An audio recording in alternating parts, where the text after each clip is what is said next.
Hello everybody, and welcome to Gaming in the Wild, a video games podcast about games from the artistic, creative side of the tracks, from indie to AAA. My name's John, I'm your host. I'm a journalist based out in Reykjavik, Iceland, where this week we've continued to have, since the last episode, a really crazy earthquake situation. It turns out that the Reykjanes Peninsula, where the Keflavik International Airport is, it's not far from Reykjavik City. It's about a 40-minute drive or so, 50 minutes maybe. There's been a huge amount of earthquakes out there, like an almost unprecedented amount for feeling them in Reykjavik City. Some geologists have been looking at what's going on. It turns out the tectonic divide out there is grumbling and causing regular 4 to 5 scale earthquakes that we're feeling here in the city, and that magma may be coming to the surface. There are no kind of indications that it's a threat to Reykjavik or anything, apart from that these things cause a lot of gas to pour out of the earth, so you can get bad air quality and that kind of thing. But I don't know, the constant rumbling under the feet, it's causing a certain kind of vertigo in some people, and I'm one of them. And there's always this feeling of everything shaking, and you're like, am I imagining it, or is that an earthquake I'm feeling? So it's been a kind of an unusual, unsettled week here, with the earth literally shaking under our feet. But along with that, living with earthquakes in a way that I've really not been used to, I've had some really fun times with my gaming life this week. The first thing I'm going to talk about is that I got a parcel, an order from Annapurna Interactive, my favourite publisher, I guess. I ordered some Sayonara Wild Hearts tarot cards.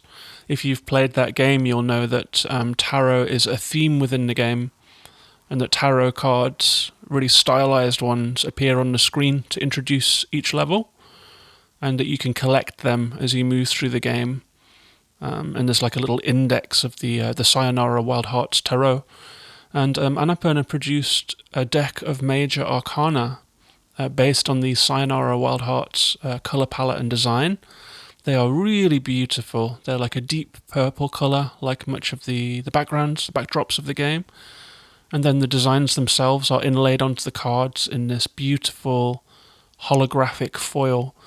So when you shine them in the light, you get this kind of oily rainbow prism ripple travelling across the cards, and the sides of the cards also have that colouring.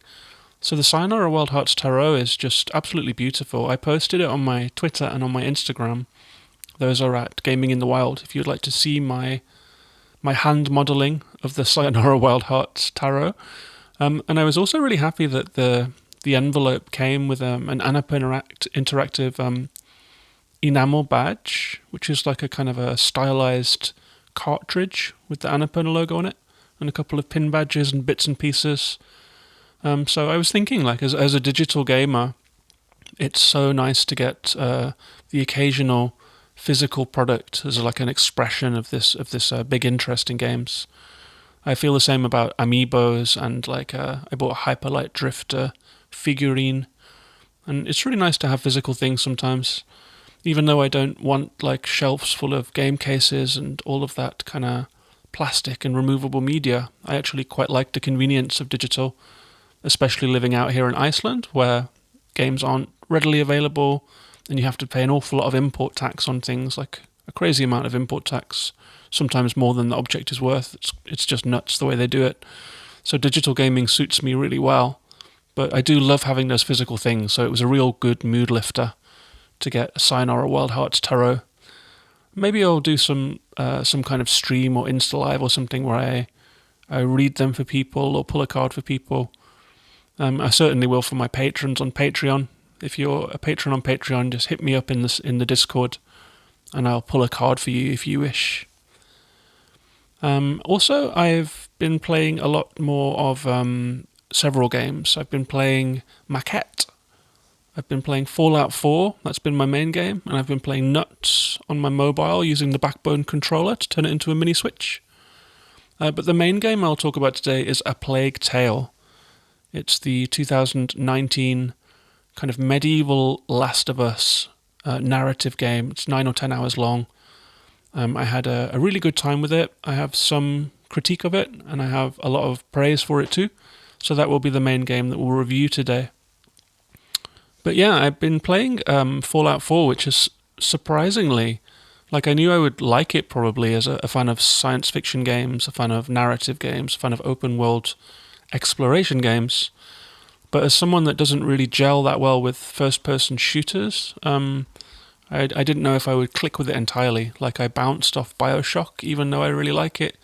But Fallout 4 has turned out to really, really get its hooks into me. I'm really enjoying it. The gameplay loop is so enjoyable to me. It's like every time I boot it up, I have a plan to go to the next story point and find out more about the plot of the game. But I just get so sidetracked on the way. As you're walking through this incredibly detailed and well-rendered post-apocalyptic Boston, you'll see supermarkets and museums and like car factories and just old shacks.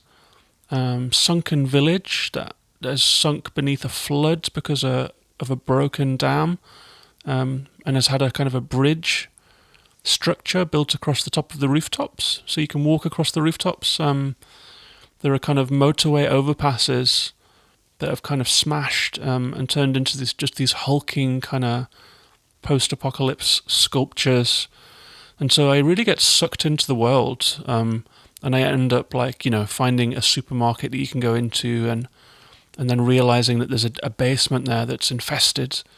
Going down into the basement, finding a safe, finding clues for the password of the safe, and really getting derailed from my objective, but in the most enjoyable way. It all feels very spontaneous.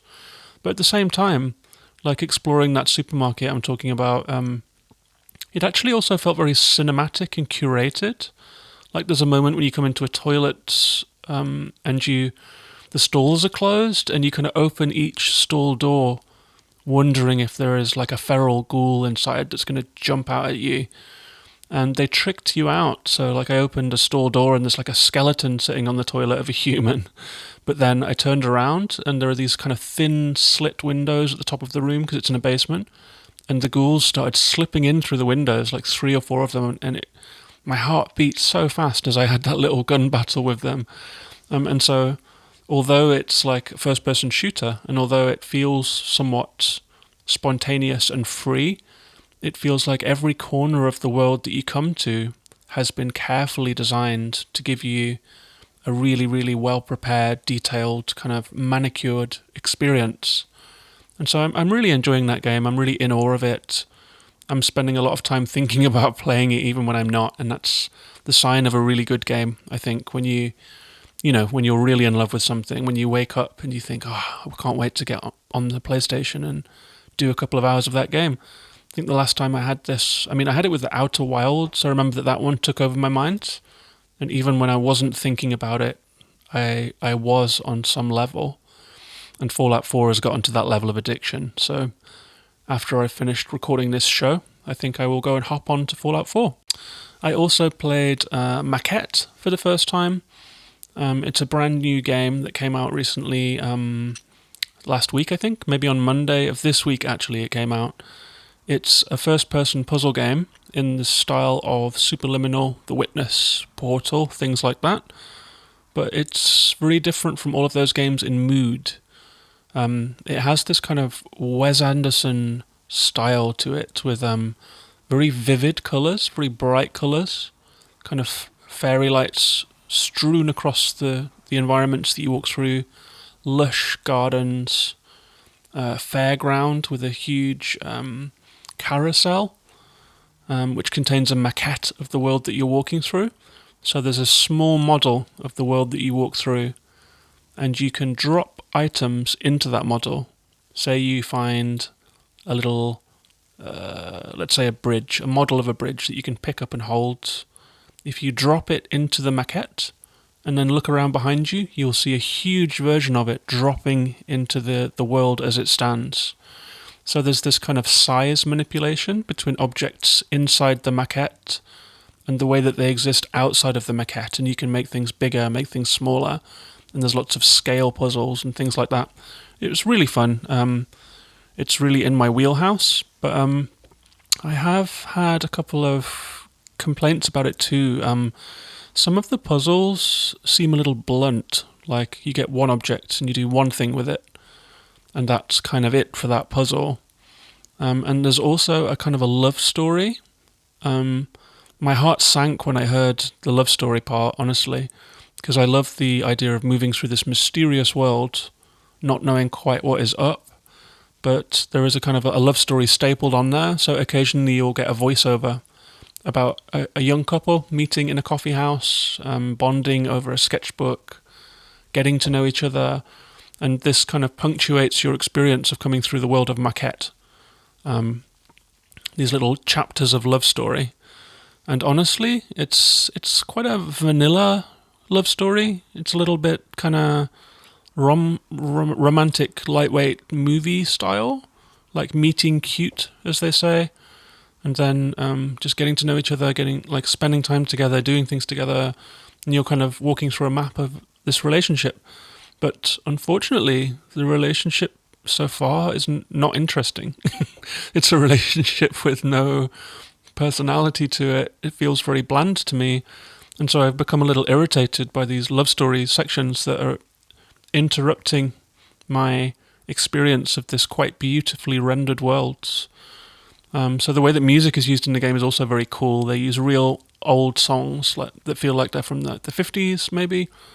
Just really old school, fun, sort of soulful music. So it looks bright, it sounds great, the world itself is fun, but the puzzles and the writing aren't quite grabbing me yet. So I played the first chapter of the game, and I've taken a pause. I will come back to it and finish it, but I thought I would offer my first thoughts on Maquette. If you are a fan of the Portal, Witness, Superliminal, Manifold Garden genre of first-person exploration and puzzle games, you will probably like this game to some degree anyway, so I would pick it up anyway if you like those games and that style. And in that style, actually, I also want to try Antichamber. That's a missing one.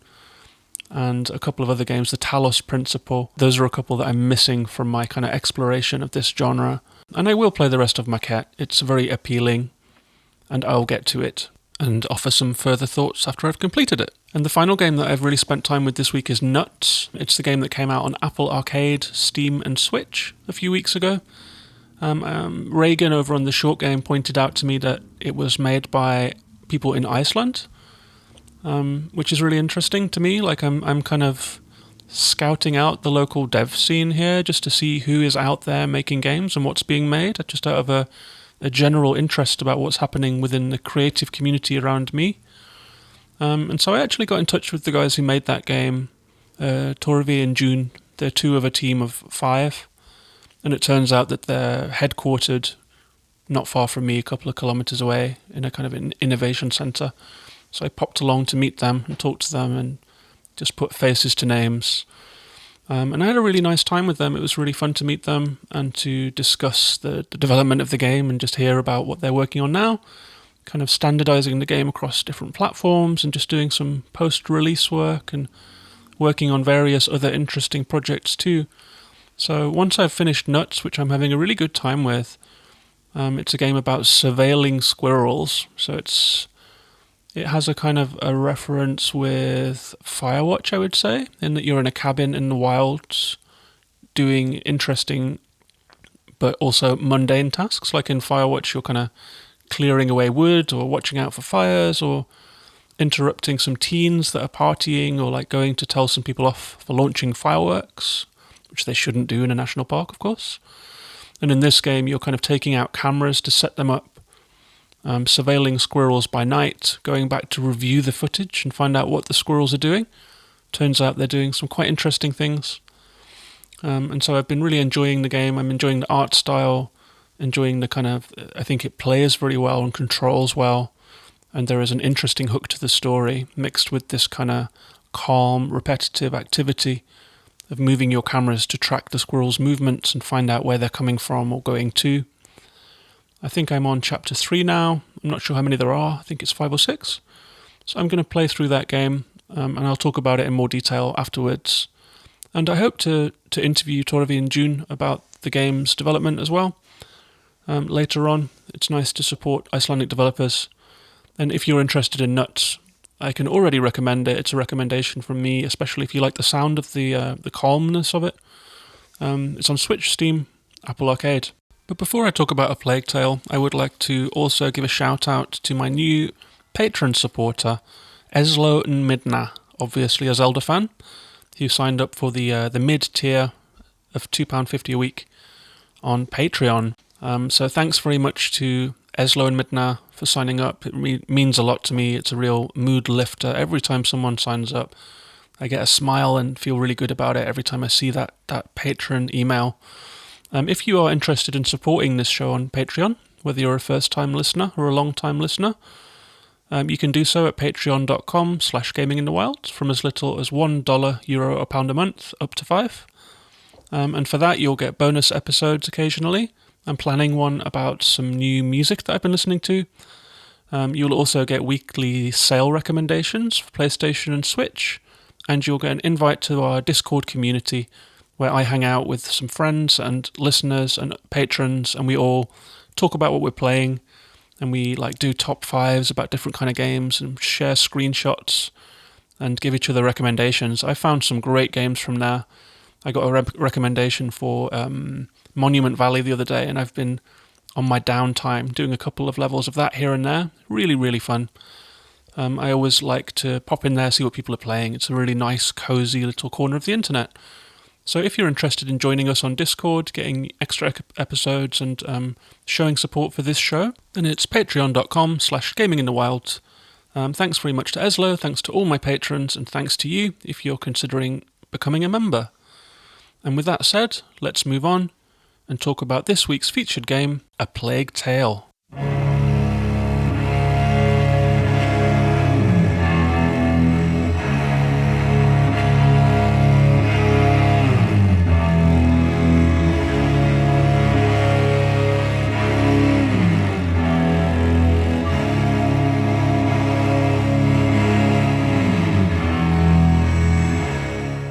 So, A Plague Tale Innocence is this week's featured game.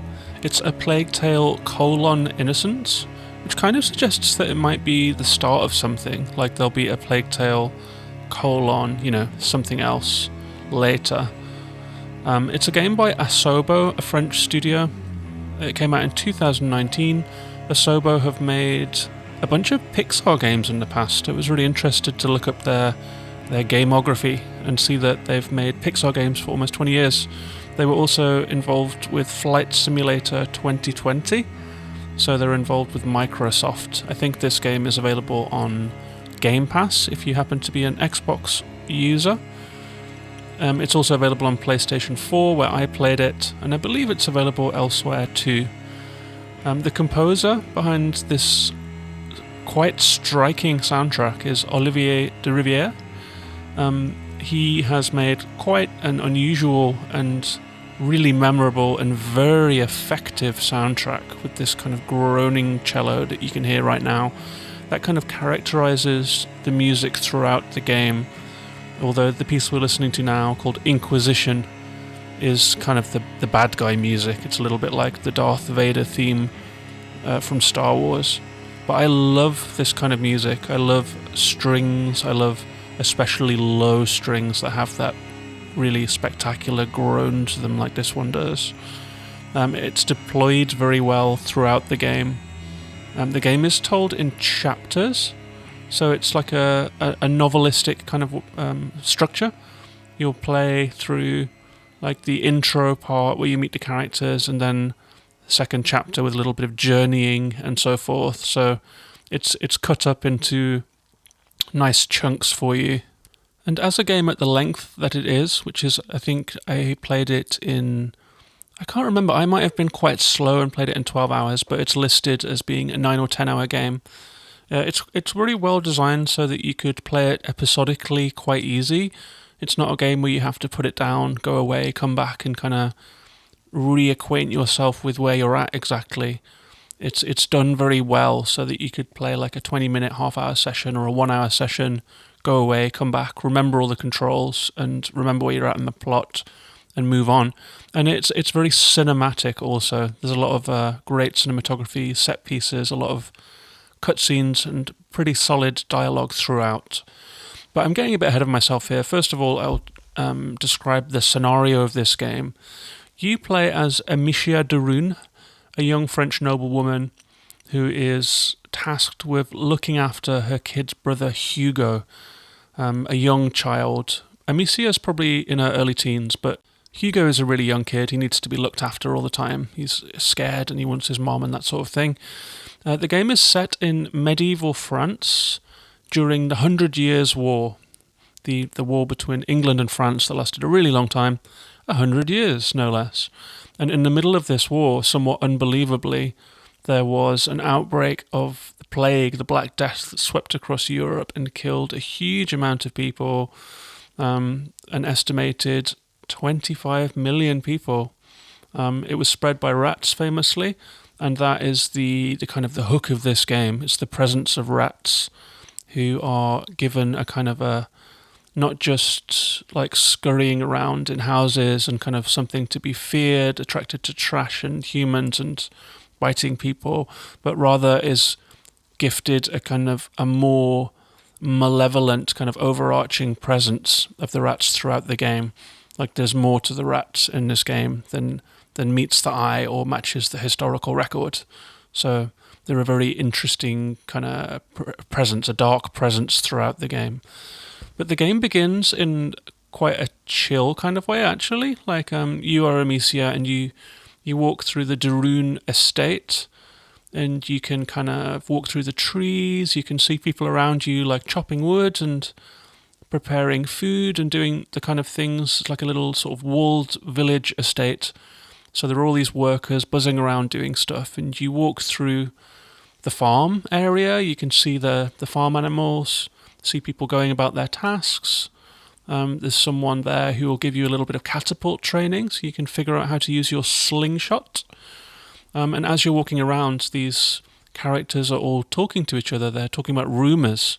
They're talking about rumours from the war, but they're also talking about rumours of a strange, dark threat that is out there somewhere, and people are a little bit scared for those various reasons. But as Amicia de Rune, you wander through, you meet your father and your mother.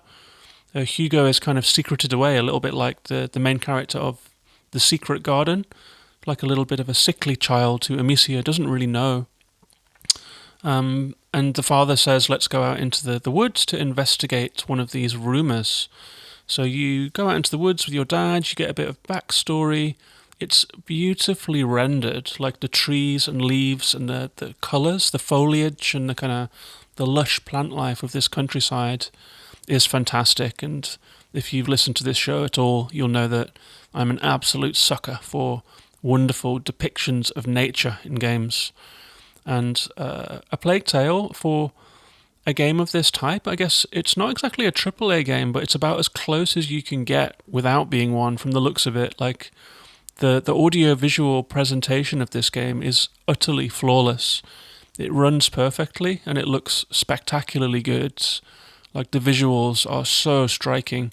You'll often find yourself walking through countryside, walking through villages, walking through, castles, the whole medieval France experience. And it really is a gripping ride. And the gameplay throughout the game is has its highs and lows, but you can always rely on the audio-visual presentation to keep you interested and to keep you moving along. And so I'm going to try and talk about this game without giving too many spoilers. I mean, I'm only talking about Chapter 1 at the moment, but if you do want to play the game completely fresh, without any inkling of what's going to happen at the very beginning of the game, like the setup for what becomes the game, I'm going to mention it a little bit now, so that's just fair warning. But as you might expect in films of this type, for example, it is very cinematic. It does feel like a movie or a Netflix show. There is an Inquisition that is scouring France looking for some kind of secret knowledge, and it turns out that the de Rune family are the bearers of this knowledge. And so the Inquisition comes to the estate, they fuck shit up, they kill Amicia's parents, and that's the setup of the game. Amicia is now responsible for Hugo. She escapes through the garden, and that's our first introduction to the stealth elements that will be key to the gameplay of the game. And then that's the setup of the game. So Amicia is escaping through France with her young brother Hugo, who is of very particular interest to the Inquisition. And you are basically trying to survive, trying to escape, trying to find safe harbour. But the de Runes are a noble family, and so their name carries a little bit of weight. And so Amicia basically has to just get moving, try and use her name, use her reputation, take care of Hugo, and figure out what to do with her life, I guess, after the collapse of the estate and the chase of the Inquisition. And this takes some really interesting forms. For example, you'll go to a nearby village, and as you move through the village, the windows are all slamming shut. You'll see evidence of the plague. It gets pretty bleak, as you would imagine, as you're moving through a plague-stricken area. There is also a battlefield that you'll encounter with incredible macabre devastation of a huge battle having taken place, and you as Amicia walking across it. There are also, as well as this kind of exploration and narrative, there are also some environmental puzzles. So, for example, as you're crossing the battlefield, there are rats everywhere, hundreds of them just swarming around you. You can't get near them, but they won't come near light, and so there are puzzles involving lamps, lanterns, fires, using your catapult to light lamps, using your catapult to extinguish lamps. You get different types of ammunition that you can craft. You can collect bits and pieces here and there to craft ammunition, craft new types of ammunition, upgrade Amicia's sling, and all of that sort of thing. And these puzzles are perhaps, it's the most sort of gameplay chunks of the game are stealth combat. Like, Amicia can't be caught, she'll be killed, she's a kid, but she can creep around, she can use her slingshot to knock out enemies or to, really hit them in the head and they collapse with a spurt of blood, and it seems like she's killing them with a slingshot. Perhaps vaguely improbable, but, it is what it is. So you have stealth combat, you have puzzles, Amicia's very vulnerable, and so you have to creep around, you have to use lanterns, you have to open doors, you have to find your way through obstacles, creep across a battlefield, avoid rats, and move ever deeper into the kind of the dark heart of this strikingly beautiful but horribly macabre setting that the game is in, and the beautiful but grim game world that you're presented with.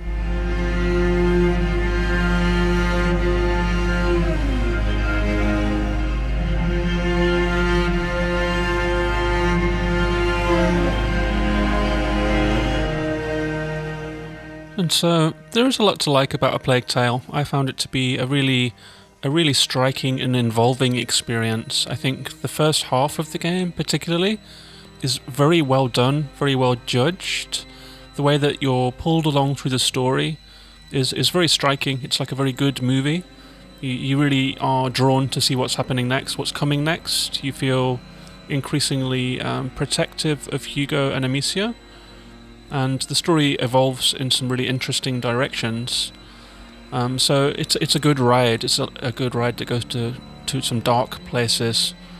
The bad things about the game, perhaps, the second half gets more stealth combat orientated, and so there is much more kind of die and retry scenarios. For example, if you come into the square of a town and there are 12 guards there, if you alert one, then they will all start looking for you, and Amicia can't be caught, and so you might take out a few of them one by one, and then move away from the scene of the crime so that they're not on your scent, and plan on how to take out the rest sequentially.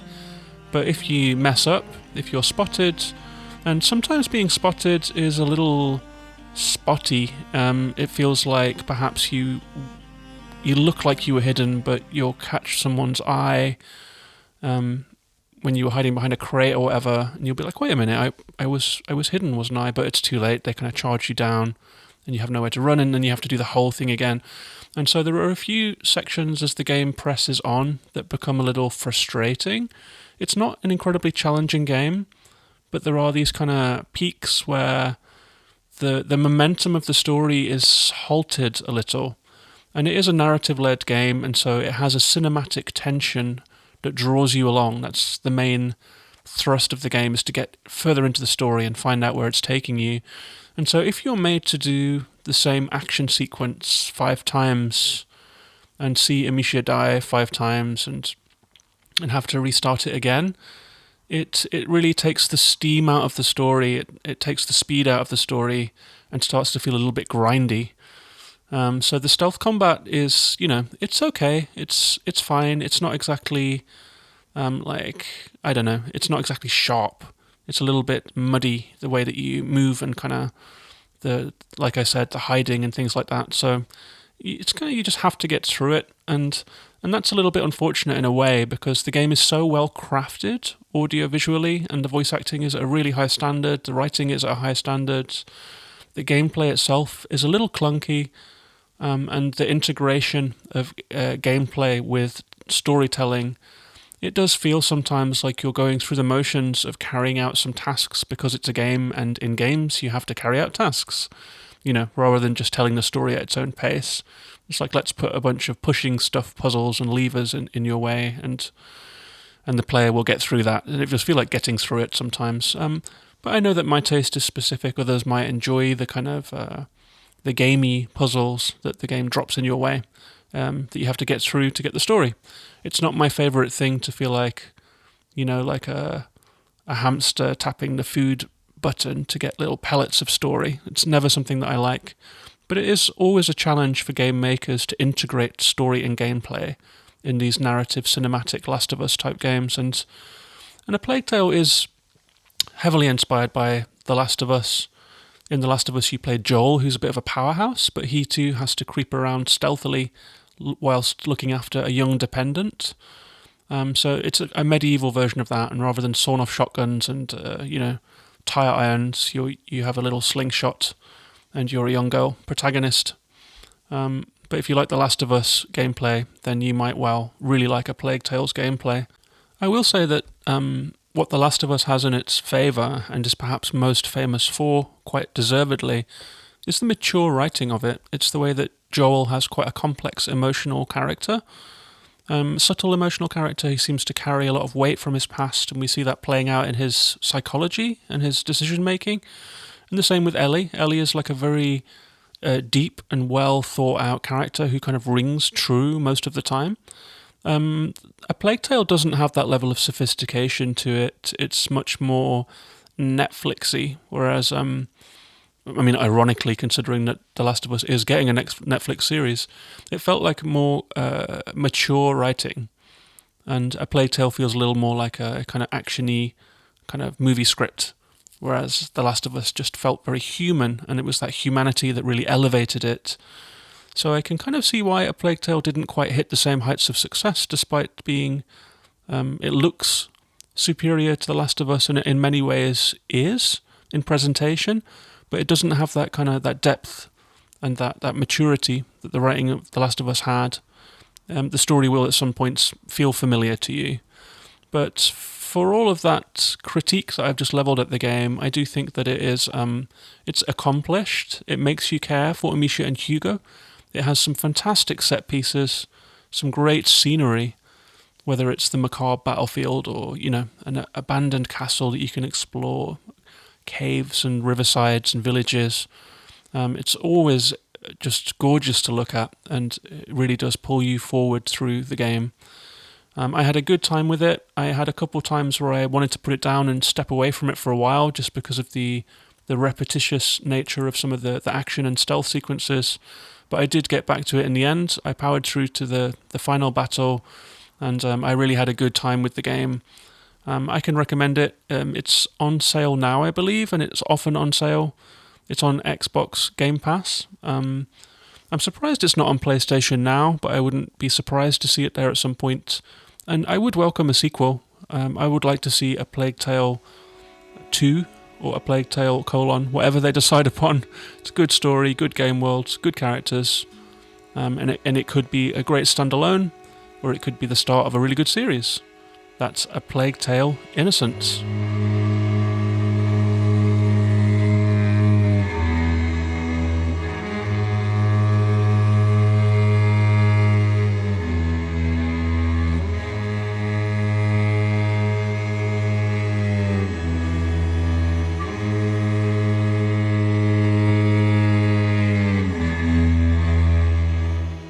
So that's our episode. I hope you enjoyed hearing about it, A Plague Tale, and my adventures in Fallout 4 and the other games that I've been playing. I'm always really happy to hear from listeners on social media, so please come and find me. I'm at Gaming in the Wild on Twitter, Instagram, YouTube, and occasionally Twitch. You're also welcome to come and join up on the Patreon community if you enjoyed the show and you'd like to support the show. That's patreon.com/gaminginthewild. Thank you many times for anyone who wants to do that and support the show. I'll be back next week with another episode, so until then, take care of yourselves and each other. Thanks for listening, and bye-bye for now.